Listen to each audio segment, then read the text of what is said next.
Okay, to start the drill, we're going to say it's 6 o'clock in the morning or thereabouts. You're starting your day. You see this graphic posted on our Facebook page, or you see it on local TV. They're talking about thunderstorms later today. Timing between 1 and 5 p.m. Isolated tornadoes and wind gusts to 60 to 70 miles an hour and golf ball size hail are what really catch your attention about this.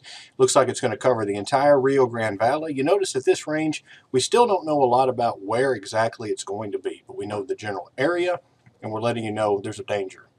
We go another 4 hours. Timing remains the same between 1 and 5 p.m. and the threats and impacts remain largely the same, but now thunderstorms are starting to develop in Mexico and move eastward. Anytime we have a severe weather threat during the day, at least from our office Twitter and Facebook page and on our website, we're going to do our best to keep you updated as frequently as new information becomes available. We step forward another hour and 40 minutes, and now a tornado watch has been issued. Now, tornado watches are going to affect a relatively large area. In this case, this watch goes from San Antonio all the way to the Rio Grande Valley, and it is in effect from 11:40 a.m. to 8 p.m. The threats are a few tornadoes, which should get your attention immediately, 70-mile-per-hour wind, and golf ball size hail. Your radio stations and television stations, your Facebook feeds may be interrupted, and you'll see a crawl like this talking about the counties that are in that tornado watch. In this case, it includes the entire Rio Grande Valley, and that watch is in effect till 8 p.m. So tornado watches mean you have a little bit of time, but it's now time to really begin to monitor for the latest severe weather. So what do you do right now? You stay aware and alert. You watch for developing bad weather. That's what a watch means. And you call and text your friends and family. Make sure everybody knows about the risk and knows to take it seriously. We know from scientific research about the way humans interact with one another that say that little circle represents you. You call or tweet or text 4 different friends, and then they talk to more people, and that word spreads virally that, hey, there's a chance of severe thunderstorms. We also know that the way people respond to dangerous weather is a social interaction, and if they see you responding and taking it seriously, your family and friends will key in on that and participate in that social interaction, and they will take you more seriously than they would, say, the local TV weather person or the National Weather Service like us directly saying there's a threat for bad weather. So if you're taking it seriously, they see it on the television, they see their grandmother or their aunt and uncle call or one of their friends call. That's how folks begin to key in that there's a threat, and they begin to personalize that risk and say, okay, there's something going on and I need to take it seriously. About 2 hours later, we've entered that window now, and a severe thunderstorm warning comes out. The threats are 70-mile-per-hour winds and golf ball size hail. Your location for this drill is this first red star there on 10th Street in McAllen, near the McAllen-Farr city limits. Your family lives in South Alamo in a well-built home east of you by about 10 or 15 miles. That yellow square highlighted here represents the severe thunderstorm warning area, and we will do that with every warning that we issue. There will be an area that the National Weather Service meteorologist has drawn up that they deem to be in the threat for this particular severe thunderstorm, flash flood, or tornado. In this case, you're not in the warning, but it's getting closer, so you continue to monitor very carefully. You either watch TV or listen to the radio, or you have an app, smartphone app pulled up that will alert you for official severe thunderstorm watches and warnings. And then you get one a few minutes later at 2:12 p.m. Now you're inside, you're on 10th Street there in McAllen, you're inside that yellow polygon. The threats are for 70-mile-per-hour wind and golf ball size hail. And that warning looks like this. It is in effect until 3 p.m., so about 45 minutes from the time the warning went out. We also have a little bit of extra information. In addition to the threat of golf ball size hail and 70-mile-per-hour winds, we have reports that trees and power lines have been knocked down and wind gusts have been recorded by spotters. So what do you do now? Well, you notify the supervisor of those working outside at your facility.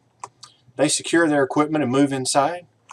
And for your situation, you're the supervisor of those inside the building, so you notify your coworkers, and they know now not to leave or go outdoors. Now, everybody's situation at work is going to be a little bit different. We're not all in charge of everyone that we work with, or may not be in charge of anyone, but letting our coworkers and those around us know about the threat if they're not already aware is a good way to let them decide for themselves what action they need to take to protect themselves. So everybody's going to move inside. They're going to secure that expensive and valuable equipment and prepare for this thunderstorm that's still about 20 to 30 minutes away.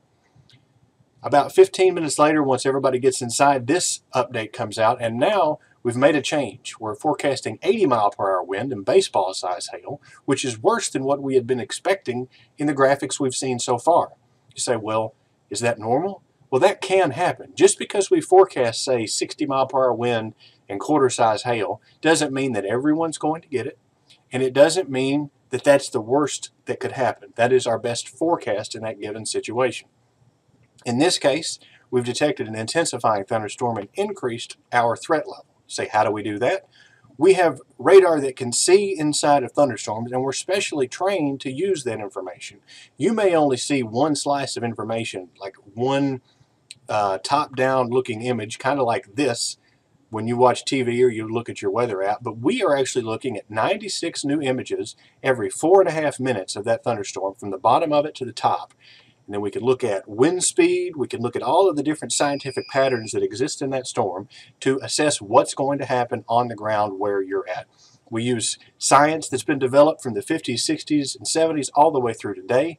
We use a lot of mathematics and physics, and we basically use any valid scientific information that we can get our hands on to try to give you a heads up. So those values that we're putting in the warnings are not arbitrary. They're a professional estimate of the best available information.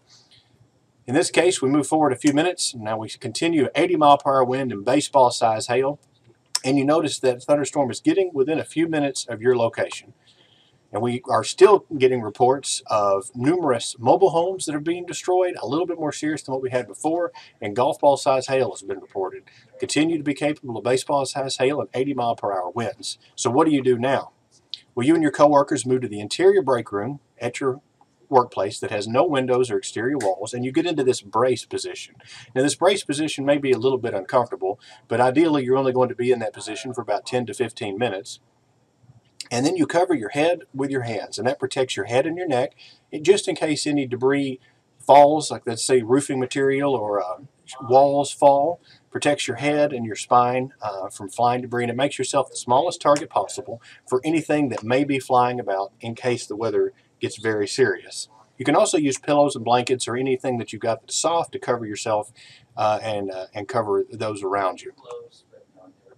Move forward a few more minutes, and now we're forecasting 100-mile-per-hour wind and baseball-sized hail right as this storm arrives. We'll issue another severe thunderstorm warning, maybe, and this will talk about how extremely dangerous and life-threatening this situation is.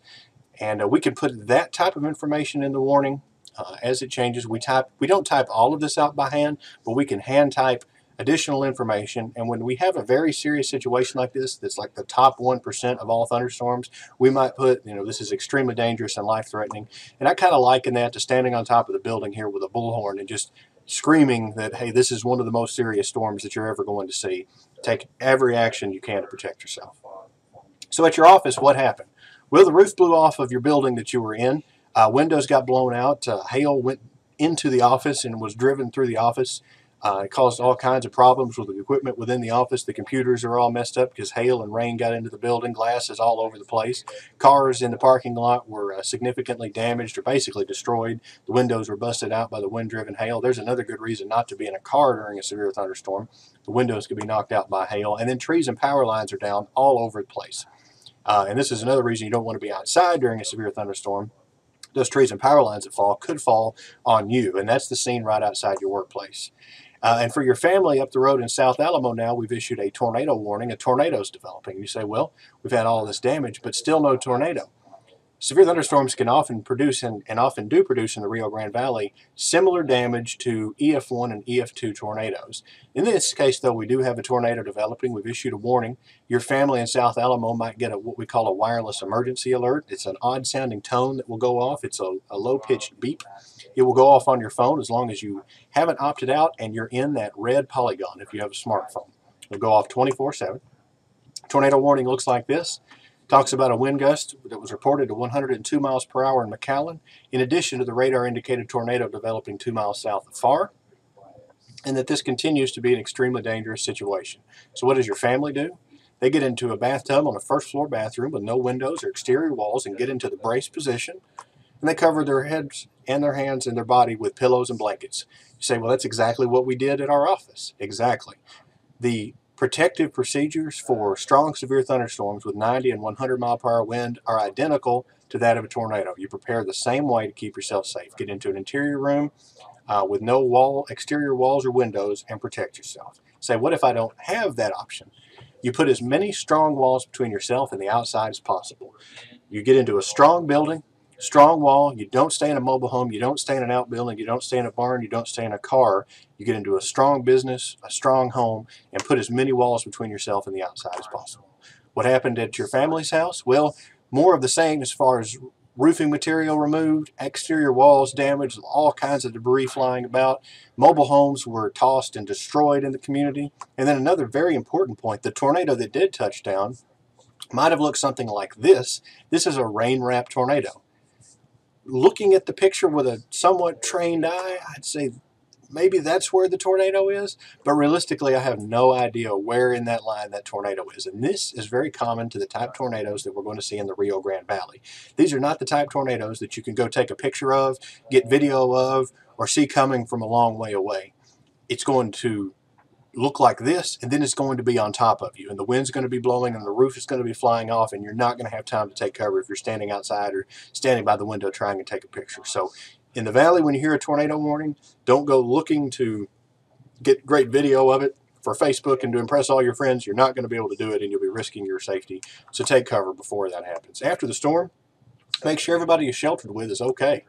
Slowly and carefully leave your shelter. If there's significant damage to the building and it's not safe to leave the shelter room that you're in, call 911 and stay put.